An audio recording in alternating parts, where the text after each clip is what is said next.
Alrighty guys, we're going to be doing a review on a 2020 Ford Explorer XLT. Decided to finally upgrade my wife's vehicle, and this is what we had got. So we'll start with the key fob. We got our lock, unlock, trunk button if you hit it twice, and then your panic button if you're lost and you can't find your car in the mall parking lot. Hit that button, the key comes out. On this particular model, as you can tell, there's no remote start button, but I went on Amazon and bought a remote starter kit, Starter X. So if I hit lock, unlock, lock on this key fob, there's about a 6-second delay and it will start up.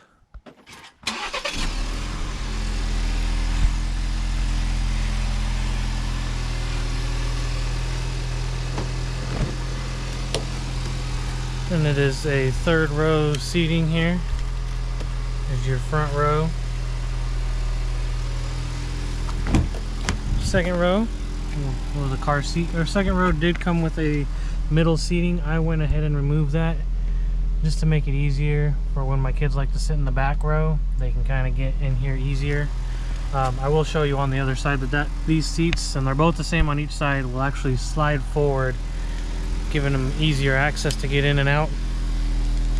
Hit that button twice for the trunk, it will open.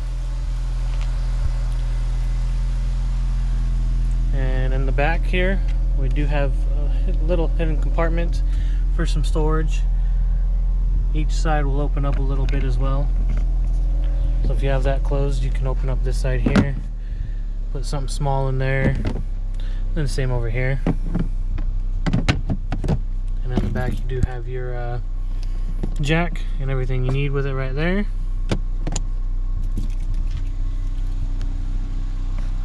And we do have a little outlet back here for my kids on road trips. You know, you can plug their tablets in right here and their tablets won't die while we're on the road trip, which is very nice on a road trip with having kids. I'll show you this seat here. It can fold down right here. You know, so sometimes if I put something here for my boys, they can have their feet up here and rest their feet. Or if you use this handle up here, the seat will come forward like that, and you can actually push it forward, you know, giving it easier access to get in and out of that back seat, that third row seat. Again, it did come with a third one. I could probably replace it and put like more of a bench style in there, or just something like a little tabletop in there or something like that. We do have in here in the back, they do have control of the air, hot and cold, you know, feet, face, and we have vents in the far back and in the middle on each side here. That way they can control it. And you know, I like to be a little warmer than others probably, and others like to be cooler. And here's your unlock and lock button from the driver's side here. Window controls, the door. I will make a video of how I did the remote start. It is pretty easy. You just gotta get up in here. It's a little bit of a pain, but it is easy. Again, I'll make another video on that, a separate video.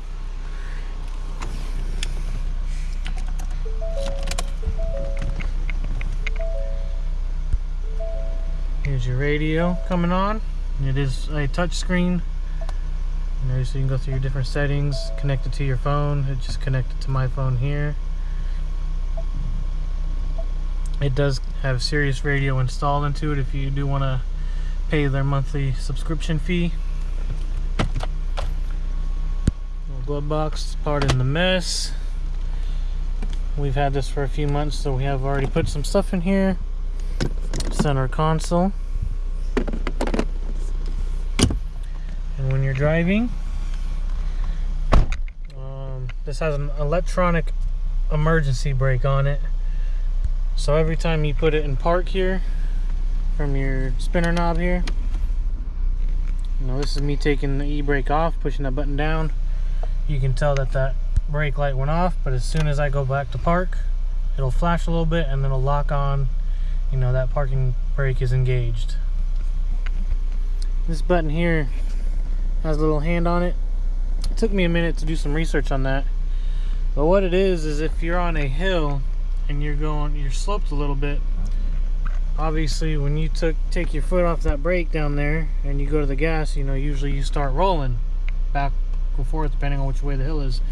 Well, that button here is going to actually lock the brake in, so when I take my foot off that brake and I'm in drive, I'm locked, my brake is locked in. I won't be rolling forward or backwards to hit a car, and it will release as soon as I hit the gas. I like that feature, especially when you're driving on hills or you come up to a stoplight or a stop sign on a hill, you know, and you don't want to hit the car behind you. You won't until you hit the gas, and you won't move until you hit the gas. So that feature I've really come to like. Obviously these newer cars, you know, they have the auto off on when you come to a stoplight or a stop sign, and it'll automatically turn off until you let go of the brake. You hit this button here with the A on it, with the circle around the A, and it will activate the auto stop deactivated by switch, meaning it will not turn off or on. The only bummer is I gotta hit that switch every time I get in the car because I'm not a fan of that feature. And then your modes, you got some different different modes here. You got your normal mode, you got your eco mode, which we use a lot, and sport mode, which is pretty fun to drive in, not gonna lie, your tow haul mode, and then you have your slippery mode and your trail mode. And then this last button here is your traction control. So, you know, if you're needing that, that's where your button's at. When you're driving at night, it's got the automatic lights and has automatic high beams. So if there's a car coming at me at night, the high beams will turn off. But if there's nobody in front of me or coming towards me, my high beams will turn on, which is very nice when you're driving in back roads or on the highway and nobody's around you. So I've come to like that feature as well.